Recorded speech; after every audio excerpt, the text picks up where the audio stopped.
Maayong adlaw sa tanan. Maayong adlaw sa tibuok na nitanaw sa atong video, sa atong mga vlog. Magandang araw po sa ating mga kababayan sa Pilipinas, diyan sa Amerika naman, sa Canada, diyan sa may Saudi Arabia. Shout out po kay Ma'am sino ba yan? Ma'am Amy Cabrera, kay Ma'am Merlin Sagario, kay Ana Santos. Shout out po sa inyo. Sino pa yung pasensya na ho, di na naman ako nakapaglista. Pasensya na, next vlog natin masundan nito, maglilista na ako nito ng i-shout out natin kasi nandito kasi ako sa may nantay lang ako dito, kaya nag-react lang ako dito sa may nakikita kong video ba, itong balita sa atin na Marikina. Itong Marikina ba na mayroong mga ghost project dyan sa Marikina, sa DOH, under naman to ng DOH. So DOH, siyempre, konektado pa rin to sa DPWH kasi hindi naman makagawa nga ng project ang mga ibang sangay ng gobyerno kung hindi rin under ng DPWH ang kanilang mga kanilang mga gagawing project. So ito yung mga healthcare. Ito yung mga barangay health center nila na pinasukan na naman ng ghost project dito sa Marikina.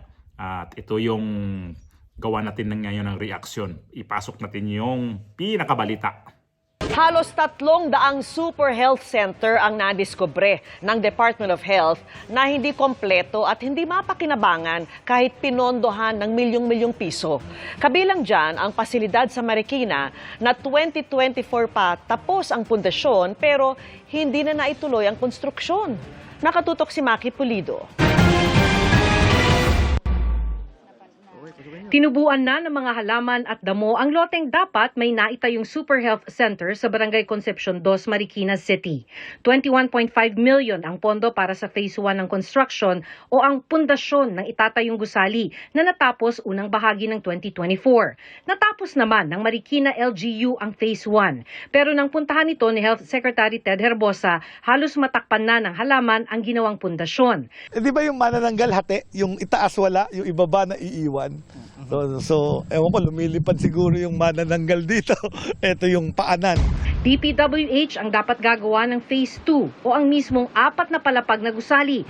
Pero hindi umano ito masimulan dahil hindi pa naibibigay ng unang kontraktor ang ilang dokumento. Hindi naman maumpisahan ng DP, nagrereklamo yung DP sa akin kasi ayaw ibigay nung previous Phase 1 contractor yung as-built plans kasi yung na-build niya sa foundation. Ang Super Health Center sa Marikina, isa lang umano sa 297 Super Health Centers na hindi kumpleto at hindi mapakinabangan. Ayon kay Herbosa, 12 to 20 million pesos ang budget kada isang proyekto na insertions daw sa 2022 General Appropriations Act o GAA. Dahil insertion, paliwanag ni Herbosa, hindi dumaan sa planning ng DOH at nagulat na lang silang may ganitong proyekto at pondo sa national budget. Ang inutos ko sa Health Facilities Enhancement Project, i-prioritize ang for completion and for operations. Kasi I didn't want to do new ones. Kasi baka ganito rin ang mangyari. Noon pa raw ito gustong tapusin ng Marikina LGU pero hindi ibinigay ng DOH ang kanilang hinihinging 180 million pesos para maitayo ang gusali. 21 million lang po yung ibinigay ng Department of Health. Saan ka naman makakakita? 21 million, 4-5 palapag na building ang mabubuo. Ang scope nung proyekto ay foundation works. Dahil wala pa ring binibigay na pondo ang DOH, sumulat na ang Marikina City LGU sa DOH na City Hall na ang magpopondo at magtatapos ng proyekto. Ang Department of Health, tingin ko malaki ang pagkukulang dito kasi hindi nila napondohan ng tama. Kaya nga po ang city, ang gagawin po ng city, naglaan po kami ng 200 million para po makomplete lang ang proyektong ito. Ayaw magturo ni Herbosa kung sino ang dapat managot sa mga hindi mapakinabangang Super Health Center. Pero sa Biyernes, isusumite niya sa Independent Commission for Infrastructure ang kanilang mga nadiskubre. Ayun na pala, sa Marikina, so pinasok nung 2022 pa ito. So may mga insertion sa budget. So ang insertion, hindi naman gagawa ang insertion ang ang LGU. Ang LGU, hindi po pwede maggawa sila ng insertion kasi under sila ho ng mga congressman. So sino ang congressman dito sa Marikina? Itong sinasabi na distrito na yan sa Marikina na mayroong barangay health center na ginagawa na hindi natapos-tapos mula pa noong 2022 at hanggang ngayon ay tinubuan na lang ng mga damo. At sino ang congressman noon? Ito si Kimbo, di ba? Ang mayor nito itong si Marcel Chodoro. So hindi naman siya pwedeng magbigay o mag-ano ng mga insertion kasi hindi naman siya congressman. Sabi ko nga, ang pwedeng gagawa ng mga insertion, mga congressman, mga senador. So ito ngayon, dapat palutangin to ni Herbosa sa itong balita na to kung sino talaga. Ito si Herbosa, patawa-tawa pa eh. Nakakatawa ba yan, Secretary Herbosa, yung ginagawang ghost project na yan na health center na tinubuan na ng mga damo, ginapangan na ng mga damo, na halos na lang siguro may mga king cobra na yan tumira dyan sa lugar na yan. Tapos pagtawanan mo lang yan, dapat ito palitawin kung sinong congressman nag-ano nito. Hindi lang to yung puro ibalita na lang may mga ghost project na yan sa Marikina. So para sa akin ito ang masasabit nito, itong DOH at saka itong si Herbosa. Kasi sinabi naman na itong LGU willing sila na lang magtapos sa ano na yan, sa project na yan sa Marikina. Ay nako, kasagsagan pa naman ni Kimbo itong mga budget na may mga kababalaghan.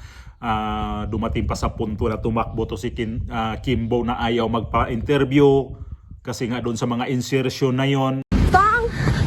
Sorry ma'am, you have an explanation lang po dun sa blank pages po. Nagmamadali lang Sorry. po for our next event. Yeah, we ha? were waiting yesterday ma'am.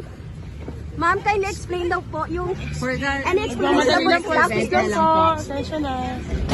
Umiwas si House Committee on Appropriations Acting Chairperson Marikina City 2nd District Representative Stella Kimbo na sagutin ang mga tanong tungkol sa umano'y blankong items sa Bicameral Conference Committee report para sa 2025 National Budget. Nako Kimbo, hindi ko sinabi na kasali ka dito pero dapat maimbestigahan ka din dito kasi sa laki ng papel mo, ginampanan noon ng itong mga budget na to, dapat masama to si Kimbo at itong si Herbosa. Ngayon na to si Herbosa nag-ikot na mayroon nang nakikitang mga ghost project din sa kanyang departamento.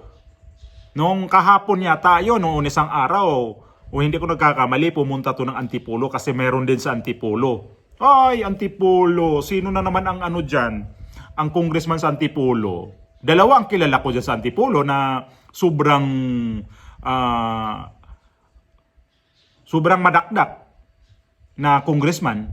Yung isang congressman dyan, nagkasagutan pa sila ni VP Sara. Alam nyo na kung sino, no? Dating wag ko na lang ito. Basta either itong isa na ngak-ngak din, bagitin ko na itong isa. Itong si Puno. At yung isa pa na noong nakaraang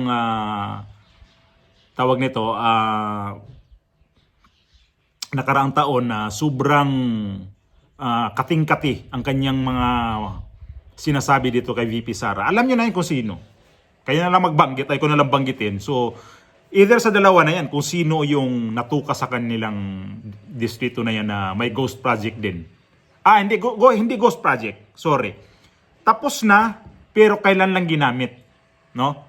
Matagal lang tapos, kaya lang, kailan lang ginamit.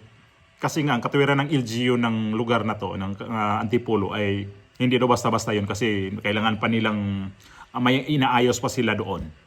So itong Marikina hanggang ngayon, nakatiwangwang pa. Mga poste lang. Doon nakikita naman din, mga poste lang at saka mga kapit na ng mga damo.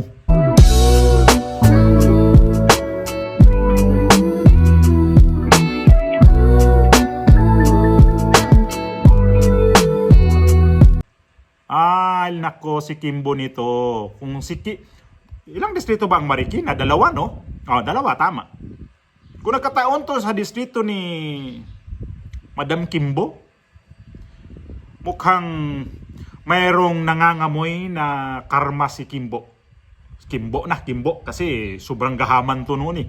Ang taray, di ba? Nung tinakbuhan niya yung mga media, ayaw magpa-interview. Kasi takot na takot malaman. Yun na, Kimbo! Unti-unti nang sumisingaw ang baho ni Kimbo.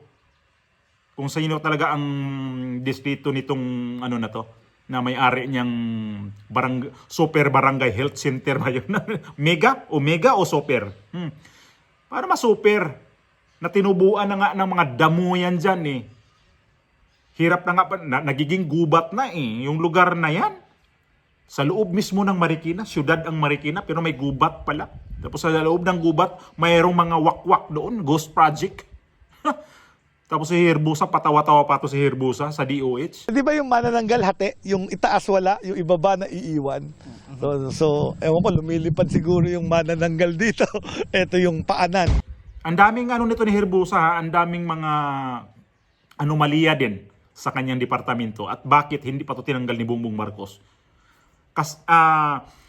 Kasikatan nito ni Bunuan na magkasabay ang dalawa na yan na mayroon silang mga controversial sa kanilang mga departamento, sa kanilang pinamumunuan.